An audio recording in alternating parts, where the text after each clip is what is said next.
Hello नमस्कार श्री स्वामी समर्थ। स्वागत आहे तुमचं माझ्या YouTube चॅनलवरती। आजचा दिवस तुम्हाला आनंददायक सुख शांतीचा आणि समाधानाचा जाऊ हीच मी स्वामींच्या चरणी प्रार्थना करते आणि आजच्या या नवीन व्हिडिओला सुरुवात करते। पण त्या अगोदर तुम्ही माझ्या चॅनलवरती जर नवीन असाल तर चॅनलला पण लगेच सबस्क्राइब करा आणि कमेंटमध्ये श्री स्वामी समर्थ लिहायला। आपल्या हिंदू धर्मात पितृपक्ष हा अत्यंत महत्त्वाचा आणि पवित्र कालखंड मानला जातो। याला श्राद्ध पक्ष देखील म्हणतात। यावर्षी भाद्रपद महिन्याच्या शुक्ल पक्षाच्या पौर्णिमेपासून म्हणजेच 7 सप्टेंबर पासून पितृपक्षाची सुरुवात होत आहे। तर या पितृपक्षाच्या दरम्यान संकष्टी चतुर्थी ही एक अत्यंत महत्त्वाची तारीख आहे। 10 सप्टेंबर रोजी संकष्टी चतुर्थी आहे, ज्याला विघ्नराज संकष्टी असं देखील म्हटलं जातं। धार्मिक मान्यता अशी आहे की विघ्नराज संकष्टी चतुर्थीचं व्रत केल्यामुळे संततीच्या जन्मावर चांगला प्रभाव पडतो, आरोग्य चांगलं होतं, तसेच आर्थिक अडचणींपासून मुक्तता मिळते। त्यामुळे कुटुंबात सुख शांती आणि समृद्धी येते। अशा दिवशी जो भक्त मनोभावे गणपती बाप्पांची पूजा करतो त्याला जीवनामध्ये यश मिळतं आणि नकारात्मक ऊर्जा देखील दूर होते। तर या दिवशी माता आपल्या मुलांना दीर्घायुष्य मिळावं, त्यांचं जीवन संकटमुक्त होण्यासाठी व्रत करतात।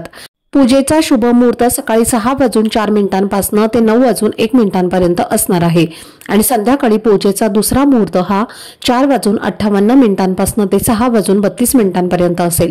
तर या दिवशी चंद्रोदय हा रात्री 8:06 होईल आणि या वेळेस चंद्रदेवांना अर्घ्य अर्पण करणे आवश्यक आहे। तसेच गणपती बाप्पांची आरती, जास्वंदाचं फूल, दुर्वा वाहून आणि उपवास सोडण्याची परंपरा आहे। तर ही पूजा आणि व्रत प्रत्येकाच्या जीवनामध्ये सुख समृद्धी आणि सकारात्मक बदल आणण्यास मदत करते। तसेच दिवसभरात एकदा तरी आपल्याला गणपती अथर्वशीर्षाचं पठण किंवा श्रवण करणे आवश्यक आहे। याशिवाय संकष्टी चतुर्थीचं व्रत कथा सुद्धा वाचाव्यात। या दिवशी केलेली पूजा आणि व्रत फार महत्त्वाचं मानलं जातं, म्हणूनच या दिवशी काही प्रभावी उपाय आणि सेवा देखील केल्या जातात। आता जर तुम्ही संकष्टी चतुर्थीचं व्रत केलं नाही तरीही चालेल, पण सकाळी एक दिवा इथं नक्की लावा।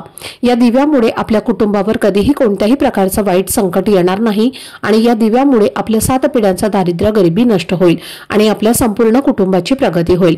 तर हा दिवा कुठे लावायचा, कोणत्या वेळेत लावायचा आहे याबद्दलची संपूर्ण माहिती आजच्या व्हिडिओमध्ये मी तुमच्यासोबत शेअर करणार आहे। त्यामुळे व्हिडिओ हा स्किप न करता शेवटपर्यंत नक्की पहा, जेणेकरून तुमच्यापर्यंत योग्य ती माहिती पोहोचेल।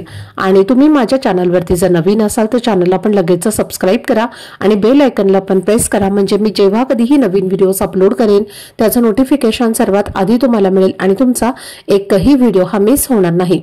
तर बघा, सर्वप्रथम संकष्टी चतुर्थीच्या दिवशी तुम्हाला ब्रह्ममुहूर्तावरती उठायचं आहे। उठल्यावर अंथरुणातच आपल्याला गणपती बाप्पांचं स्मरण करायचं आहे आणि दिवसाची सुरुवात देखील त्यांचं नामस्मरण करून करायचं आहे। त्यानंतर अंघोळीच्या पाण्यात गंगाजल टाकून स्नान करावं। स्नान झाल्यानंतर स्वच्छ वस्त्र परिधान करा। शक्य असल्यास लाल किंवा पिवळ्या रंगाचे वस्त्र घाला, कारण हे रंग शुभ मानले जातात। यानंतर सर्वप्रथम देवघरात दिवा प्रज्वलित करा। दिव्याचा प्रकाश अग्नीच्या साक्षीने असावा आणि त्यामुळे कोणतीही सेवा किंवा उपाय करताना त्याला महत्त्व दिलं जातं। दिवा लावून सूर्यदेवांना जल अर्पण करा आणि देवघरात विधिवत पूजा करा। आता गणपती बाप्पांचा फोटो किंवा मूर्ती स्वच्छ करून घ्या। जर मूर्ती असेल तर ती एका तांबणामध्ये ठेवून गणपती बाप्पांना जलाभिषेक करा। पंचामृताने अभिषेक करणं उत्तम। अभिषेक करताना गणपती बाप्पांच्या बीजमंत्राचा जप करा, ओम गण गणपती नमः। त्याचबरोबर गणपती अथर्वशीर्षाचं पठण तुम्ही करू शकता। जलाभिषेक केलेल्या पाण्याचं तीर्थ आपल्या मुलांना प्यायला द्या आणि त्यामुळे त्यांच्या बुद्धीला आणि त्यांच्या ज्ञानाला चालना मिळते। गणपती बाप्पांची मूर्ती स्वच्छ करून पुन्हा तुम्हाला त्यांच्या स्थानावर ठेवायची आहे। मूर्तीला चंदन लावा आणि हळद, कुंकू, अक्षता, धूप, दीप, अगरबत्ती अर्पण करा। त्यानंतर जास्वंदाचं फूल अर्पण करा। 21 दुर्वांची जोडी अर्पण करा। त्याचबरोबर आपल्या मनातील इच्छा बोलून तुम्हाला प्रार्थना करायची आहे। हे केल्यामुळे गणपती बाप्पा आपल्यावरती प्रसन्न होतात आणि आपल्याला सुख समृद्धी आणि बुद्धी प्रदान करतात। त्याचबरोबर गणपती बाप्पांना गोड नैवेद्य अर्पण करा। मग ते मोदक असतील तर त्यांचा तुम्ही अर्पण करा, नाहीतर गूळ खोबऱ्याचा नैवेद्य सुद्धा तुम्ही अर्पण करू शकता। यानंतर धूप, दीप, अगरबत्ती लावून वातावरण पवित्र आणि प्रसन्न करा। या दिवशी आपल्याला आपल्या मुलांकडनं सुद्धा गणपती बाप्पांची पूजा करून घ्यायची आहे। मुलांच्या हाताने गणपती बाप्पांना जास्वंदीचा फूल आणि दुर्वा अर्पण करायचे आहेत। यावेळी गणपती बाप्पांचा बीजमंत्राचा जप 108 वेळेला करा। मंत्र असा आहे, ओम गण गणपते नमः। जर तुमच्या मुलांना मंत्र म्हणता येत असेल तर ते स्वतः सुद्धा म्हणू शकतात आणि जर ते म्हणू शकत नसतील, लहान असतील, तर तुम्ही सुद्धा मुलांसाठी म्हटलं तरीही चालेल।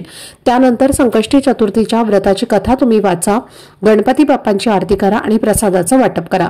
दिवसभर व्रत ठेवा आणि संध्याकाळी चंद्रोदय होईल तेव्हा चंद्राला जल अर्पण करा आणि त्यानंतर व्रत तुम्ही सोडू शकता। तर हा उपाय आपल्याला कधी करायचा आहे तर देवपूजा केल्यावर सकाळी तो करायचा आहे। शक्यतो दुपारी 12 वाजेपर्यंत हा उपाय पूर्ण करा, त्यानंतर हा उपाय तुम्हाला करता येणार नाही।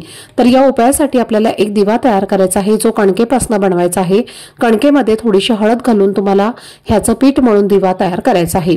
दिव्याला 2 वाती तुम्हाला घालायच्या आहेत। 2 वाती घेतल्यावर 4 दिशांना लांब वाती घाला, म्हणजे एक चौमुखी दिवा तुम्हाला या कणकेचा तयार करायचा आहे। तर हा उपाय लक्ष्मी प्राप्तीसाठी, इच्छापूर्तीसाठी आणि कर्जमुक्तीसाठी करायचा असतो। त्यामुळे दिव्यात शुद्ध गाईचं तूप वापरणं महत्त्वाचं आहे। जर शुद्ध गाईचं तूप तुमच्याकडे नसेल तर साधारण तेल जे तुमच्याकडे पूजेसाठी असतं ते तुम्ही वापरू शकता, पण त्यामध्ये चिमूटभर हळद तुम्हाला घालायची आहे। त्यानंतर एक प्लेट घ्या आणि त्यावरती हळद कुंकवाने स्वस्तिक काढा आणि त्या स्वस्तिकावर तुम्हाला हळद कुंकू अक्षता अर्पण करायचे आहेत आणि त्यावर तुम्हाला हा दिवा तयार केलेला प्रज्वलित करायचा आहे। आता दिव्यात 3 अखंड लवंगा टाकायच्या आहेत। लवंगा व्यवस्थित पाहून तुम्हाला टाकायच्या आहेत। त्या लवंगा तुम्हाला तुटलेल्या, फुटलेल्या किंवा खराब अशा परिस्थितीतल्या घ्यायच्या नाहीत। त्यासोबतच दिव्यात चिमूटभर काळे तीळ सुद्धा टाका। लवंगा आपल्या जेवणाची चव वाढवतात आणि तसेच आपल्या भाग्याला सुद्धा चालना देतात। लवंग लक्ष्मी मातेसाठी खूप प्रिय आहेत आणि या दिवशी लवंग अर्पण केल्याने लक्ष्मी मातेची कृपा आपल्या घरावर राहते। आणखी एक गोष्ट, पितृपक्ष चालू आहे आणि या पितृपक्षात काळ्या तिळाला विशेष महत्त्व दिलं जातं। काळे तीळ हे पितृदेवतेसाठी, गणपती बाप्पांसाठी अत्यंत प्रिय असतात आणि जेव्हा आपण अशा दिव्यात काळे तीळ टाकतो तेव्हा आपल्या जीवनातील विविध दोष, पितृदोष, ग्रहदोष, शत्रुपीडा आणि दारिद्र्य दूर होण्यास मदत होते। दिवा तयार झाल्यानंतर त्याला आपल्याला आपल्या देवघरात गणपती बाप्पांच्या समोर ठेवायचा आहे आणि त्यासोबतच दिव्यावर हळद कुंकू अक्षदा आणि एक फूल अर्पण करायचं आहे। त्यानंतर हा चौमुखी दिवा गणपती बाप्पांच्या समोर ठेवल्याने घराच्या 4ही बाजूने आपल्या घराचं संरक्षण होईल। गणपती बाप्पा आपल्या घरातील सर्व संकट, विघ्न, दोष, अडचणी दूर करतात। दिव्यात तेल किंवा तूप इतके घाला की तो दिवा कमीत कमी रात्री 12 वाजेपर्यंत प्रज्वलित राहील। जर दिव्यातलं तेल किंवा तूप संपलं तर ते पुन्हा भरून दिवा प्रज्वलित करा आणि कुठल्याही प्रकारची मनामध्ये शंका बाळगू नका। दुसऱ्या दिवशी सकाळी लवकर उठून स्नान करून देवपूजा करा। पूजा केल्यावर त्या दिव्यात असलेल्या वाती, लवंग, काळे तीळ एका प्लेटमध्ये घ्या। त्यात 2 ते 3 वड्या भीमसेनी कापराच्या वड्या टाका आणि त्या प्रज्वलित करा आणि त्याचा धूर घरामध्ये फिरवताना ओम श्री विघ्नहर्ताय नमः किंवा ओम गणगणपते नमः या मंत्राचा जप करा। कापूर आणि मंत्राचा धूर आपल्या घरातील नकारात्मकता, ग्रहदोष, वास्तुदोष, पितृदोष आणि अलक्ष्मीला दूर करतो। तर या प्रक्रियेद्वारे आपल्या घरामध्ये लक्ष्मीचा वास होतो आणि घरातील सर्व अडचणी दूर होतात।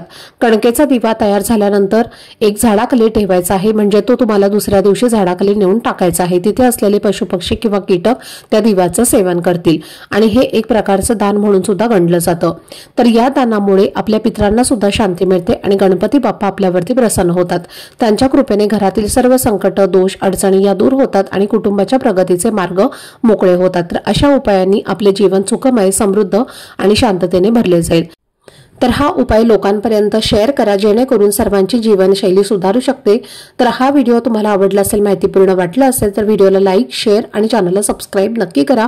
भेटूयात पुढच्या व्हिडिओमध्ये। तोपर्यंत सर्वांना श्री स्वामी समर्थ।